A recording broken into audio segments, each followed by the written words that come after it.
आज का हमारा पहला स्ट्रक्चर है गाइस की मदद से या फिर की सहायता से, है ना। कई बार हम लोग ऐसे बोलते हैं तुम्हें ब्लू पेन की मदद से लिखना होगा। इस तरह के हिंदी वाक्य को इंग्लिश में ट्रांसलेट करने के लिए आप विद द हेल्प ऑफ का यूज़ करते हैं। कैसे करना है एग्जाम्पल देखिए। आप लाल पेन का इस्तेमाल नहीं कर सकते हैं, आपको ब्लू पेन की मदद से लिखना होगा। आप बना सकते हैं you can not use the red pen, you will have to write with the help of blue pen. You cannot use the red pen, you will have to write with the help of blue pen। एक और example देखिए guys. पौधे अपना भोजन जल, मिट्टी, सूर्य के प्रकाश तथा कार्बन डाइऑक्साइड की सहायता से बनाते हैं। The plants make their own food with the help of water, soil, sunlight and carbon dioxide. आज का हमारा अगला स्ट्रक्चर है गाइस छुटकारा पाना। कई बार हम लोग ऐसे बोलते हैं मुझे उससे छुटकारा पाना है या फिर मुझे पिंपल्स से छुटकारा पाना है। इस तरह के हिंदी वाक्यों को इंग्लिश में ट्रांसलेट करने के लिए आप गेट रीड ऑफ का इस्तेमाल करते हैं। कैसे करना है एग्जाम्पल देखिए। वह मुझे बहुत तंग करता है, मैं उससे छुटकारा पाना चाहता हूँ। आप डे टू डे लाइफ में ऐसे सेंटेंस काफ़ी यूज़ करते होंगे, आप इंग्लिश बना सकते हैं ही teases me a lot, I want to get rid of him. He teases me a lot, I want to get rid of him। इस तरह से आप इसे इंग्लिश में ट्रांसलेट कर सकते हैं। एक और एग्जांपल देखिए गाइस। मैं इस काम से ऊब गया हूँ, अब मैं इस काम से छुटकारा पाना चाहता हूँ। आप सिंपली इंग्लिश में ट्रांसलेट करते हैं और बोलते हैं I am fed of with this job, now I want to get rid of this job. I am fed of with this job, now I want to get rid of this job. आज का हमारा अगला structure है guys कोई बड़ी बात नहीं है। कई बार हम लोग ऐसे बोलते हैं कार खरीदना कोई बड़ी बात नहीं है। इस तरह के हिंदी वाक्यों को इंग्लिश में ट्रांसलेट करने के लिए आप is not a big deal का इस्तेमाल करते हैं। कैसे करना है एग्जाम्पल देखिए। आजकल मोबाइल खरीदना कोई बड़ी बात नहीं है, आजकल सभी के पास मोबाइल है। इस तरह के सेंटेंसेस को आप काफ़ी ज़्यादा यूज़ करते होंगे, आप इंग्लिश में बना सकते हैं buying mobile is not a big deal these days, everyone has a mobile now a days. आप इस तरह से इसे इंग्लिश में ट्रांसलेट कर सकते हैं। पता है उसने नई कार खरीदी है, तो आप बोलते हैं यह कोई बड़ी बात नहीं है। इस तरह के हिंदी वाक्य आप अक्सर डे टू डे लाइफ में बोलते ही होंगे। आप इंग्लिश में बोल सकते हैं you know what he has got a new car, तो आप बोलते हैं it's not a big deal। you know what he has got a new car, it's not a big deal। आज का हमारा अगला स्ट्रक्चर है गाइस चलना। ये चलने वाला चलना नहीं है गाइस। अक्सर हम लोग बोलते हैं ऐसा नहीं चलेगा या फिर यह ड्रेस नहीं चलेगा। इस तरह के हिंदी वाक्यों को इंग्लिश में ट्रांसलेट करने के लिए आप विल डू का प्रयोग करते हैं। कैसे करना है एग्जाम्पल के थ्रू समझते हैं, बात अच्छे से समझ में आएगी। यह नोट फटा हुआ है, यह नोट नहीं चलेगा। आप सिंपली इंग्लिश में बना सकते हैं इसको this note is torn, this note will not do. This note is torn, this note will not do. एक और एग्जांपल देखिए गाइस। यह नहीं चलेगा, आपको भी मेरे साथ चलना पड़ेगा। आप इसे सिंपली इंग्लिश में ट्रांसलेट कर सकते हैं और बोलेंगे it will not do, you also will have to come with me। it will not do, you also will have to come with me। आप इस तरह से इसे इंग्लिश में ट्रांसलेट कर सकते हैं। आज का हमारा अगला स्ट्रक्चर है गाइस मायने नहीं रखता या फिर कुछ नहीं है। कई बार आप ऐसे बोलते हैं उसके लिए पैसा मायने नहीं रखता या फिर पैसा उसके लिए कुछ नहीं है। इस तरह के हिंदी वाक्यों को इंग्लिश में ट्रांसलेट करने के लिए आप इज़ नथिंग टू का इस्तेमाल करते हैं। कैसे करना है एग्जाम्पल देखिए। उसके पास बहुत पैसा है, यह गाड़ी उसके लिए मायने नहीं रखता। आप बना सकते हैं he has a lot of money, this car is nothing to him. He has a lot of money, this car is nothing to him. चलिए गाइस एक और एग्जांपल देखते हैं। वह पानी की तरह पैसा खर्च करती है, पैसा उसके लिए मायने नहीं रखता है या फिर पैसा उसके लिए कुछ नहीं है। आप सिंपली इंग्लिश में बोल सकते हैं she spends money profusely, money is nothing to her. She spends money profusely, money is nothing to her. आप इस तरीके से इसे इंग्लिश में ट्रांसलेट कर सकते हैं। आज का हमारा अगला स्ट्रक्चर है गाइस, अचानक से बदल जाना। कई बार हम लोग ऐसे बोलते हैं, मैं उसे अपना दोस्त समझता था लेकिन वह मेरा दुश्मन निकला, तो बदल गया, है ना। इस तरह के हिंदी वाक्यों को इंग्लिश में ट्रांसलेट करने के लिए आप टर्न आउट टू बी का इस्तेमाल करते हैं। कैसे करना है, एग्जाम्पल देखिए। उसके एक्सीडेंट के बारे में खबर गलत निकला, मतलब शुरू में सब उसे सही समझ रहे थे लेकिन गलत निकल गया। आप बोल सकते हैं the news about his accident turned out to be fake. The news about his accident turned out to be fake. एक और एग्जाम्पल देखिएगा, इस बात अच्छे से समझ में आएगी। मैं उसे अपना दोस्त समझता था और वो मेरा दुश्मन निकला, है ना। समझता तो था मैं दोस्त लेकिन वह दुश्मन निकला। I considered him to be my friend and he turned out to be my enemy. I considered him to be my friend and he turned out to be my enemy. के सिवा और कोई रास्ता नहीं है, मतलब माफ़ी मांगने के सिवा और कोई रास्ता नहीं है। इस तरह के हिंदी वाक्यों को इंग्लिश में ट्रांसलेट करने के लिए आप there is no way word to का यूज़ करते हैं। कैसे करना है, एग्जाम्पल देखिए। तुम्हें माफ़ी तो मांगनी ही पड़ेगी, माफ़ी मांगने के सिवा और कोई रास्ता नहीं है। आप बना सकते हैं you'll have to apologize, there is no way but to apologize, you'll have to apologize, there is no way but to apologize। एक और एग्जाम्पल देखिए गाइस, मेरे पास पैसे नहीं हैं, घर बेचने के अलावा और कोई रास्ता नहीं है। तो आप बनाते हैं I don't have money, there is no way but to sell the house, I don't have money, there is no way but to sell the house।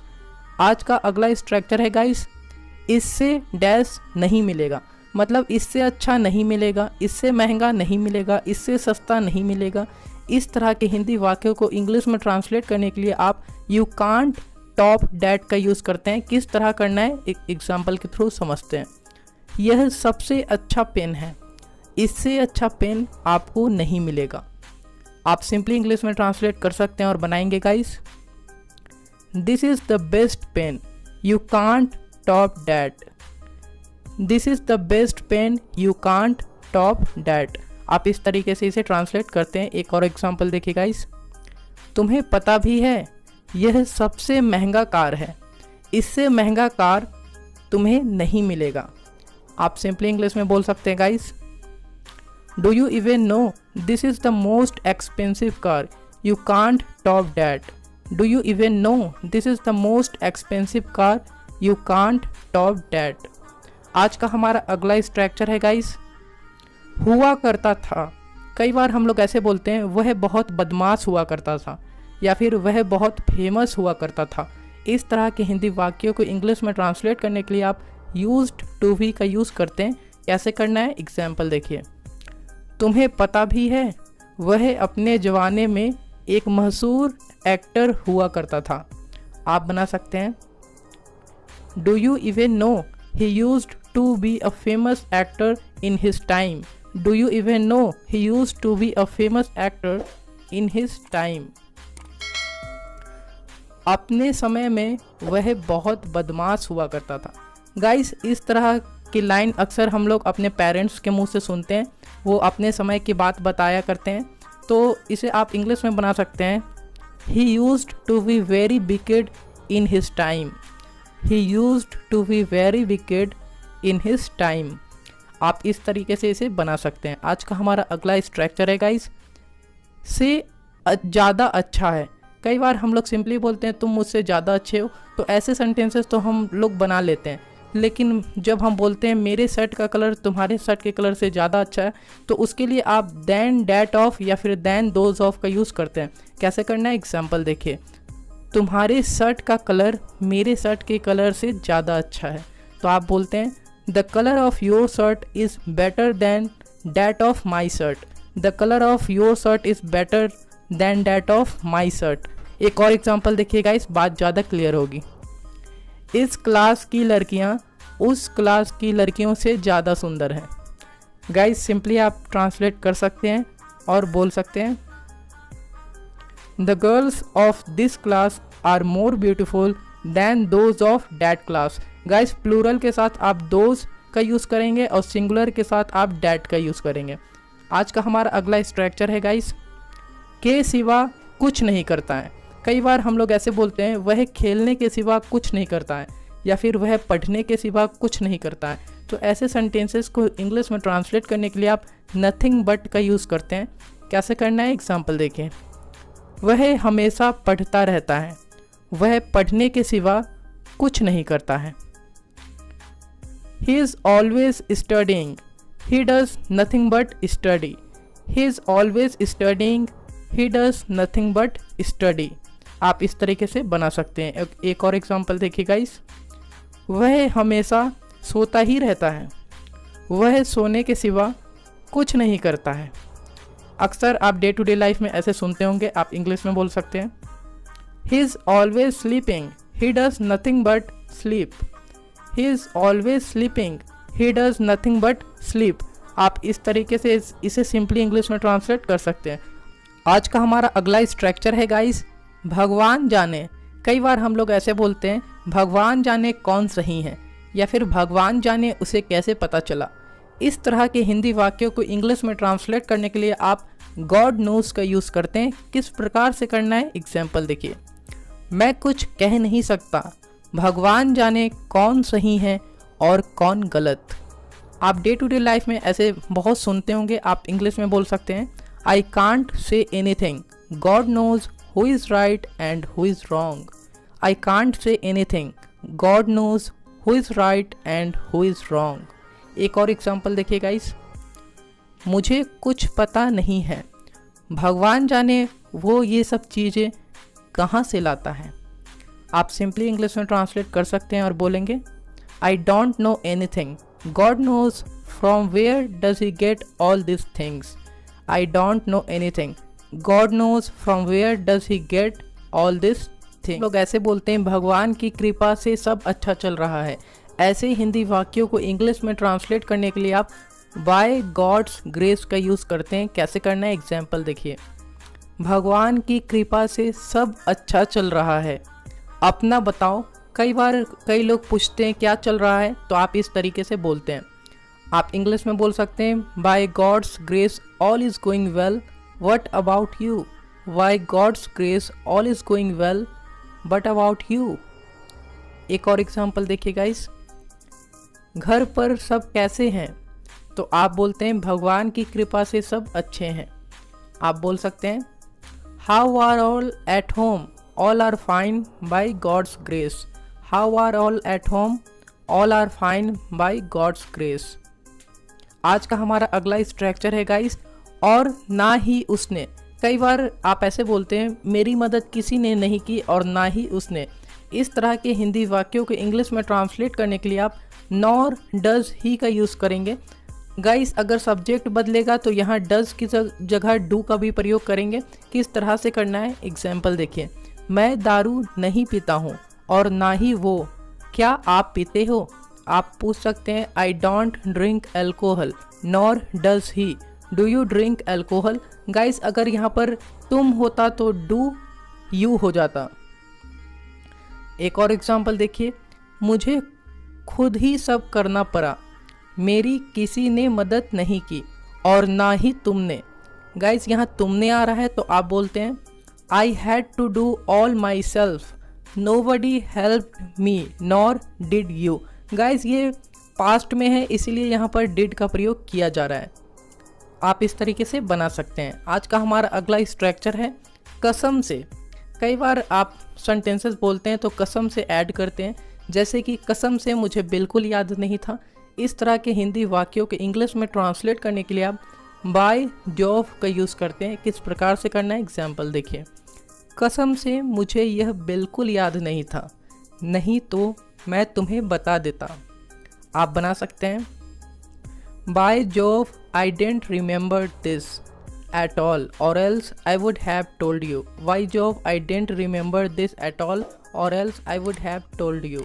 एक और एग्जाम्पल देखिए गाइस, कसम से मैंने उससे कुछ नहीं कहा, पता नहीं उसे कैसे पता चला। गाइस आप डे टू डे लाइफ में इस तरीके से बोलते होंगे। आप इंग्लिश में बोल सकते हैं by Jove I didn't say anything to him, don't know how he came to know. Why Jove I didn't say anything to him, don't know how he came to no.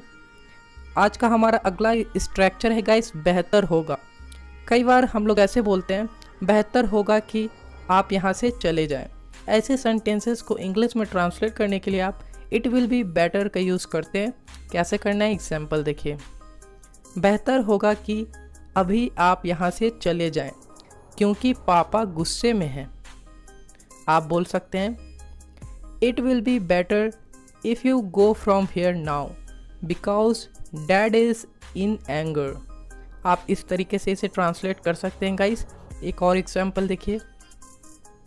बेहतर होगा कि आप अपना दिमाग न लगाएं, जो सर बता रहे हैं उसे फॉलो करें। आप बना सकते हैं it will be better if you don't use your mind, follow what ever sir is saying. It will be better if you don't use your mind, follow what ever sir is saying. आज का हमारा अगला structure है guys हमेशा की तरह। कई बार आप ऐसे बोलते हैं हमेशा की तरह वह फिर आया था। तो इस तरह के हिंदी वाक्यों को इंग्लिश में ट्रांसलेट करने के लिए आप एज़ यूजुअल का यूज़ करते हैं। कैसे करना है एग्जाम्पल देखिए। हमेशा की तरह वह फिर पैसे मांग रहा था, आज मैंने मना कर दिया। आप बना सकते हैं as usual he was asking money again, I denied today. As usual he was asking money again, I denied today. एक और एग्जाम्पल देखिए गाइस। पता है हमेशा की तरह वह आज भी लड़ाई कर रहा था अपने भाई से, तो मैंने उसे डांटा। आप सिंपली इंग्लिश में बोल सकते हैं guys you know what, as usual he was fighting with his brother today as well, so I scolded him. आप इस तरीके से सिंपली इसे ट्रांसलेट कर सकते हैं। आज का हमारा अगला स्ट्रक्चर है गाइस के लिए बने हो। कई बार हम लोग ऐसे बोलते हैं तुम पढ़ाने के लिए बने हो, या फिर तुम बिजनेस करने के लिए बने हो, तुम डांसिंग के लिए बने हो। ऐसे हिंदी वाक्यों को इंग्लिश में ट्रांसलेट करने के लिए आप मेंट फॉर का यूज़ करते हैं। कैसे करना है एग्जाम्पल देखिए। उसका कैलकुलेशन बहुत अच्छा है, वह बिजनेस करने के लिए बना है। आप सिंपली इंग्लिश में बोल सकते हैं guys his calculation is so good, he is meant for doing business. His calculation is so good, he is meant for doing business. एक और एग्जाम्पल देखिए गाइस। तुम्हारा पढ़ाने का तरीका बहुत अच्छा है, तुम पढ़ाने के लिए बने हो।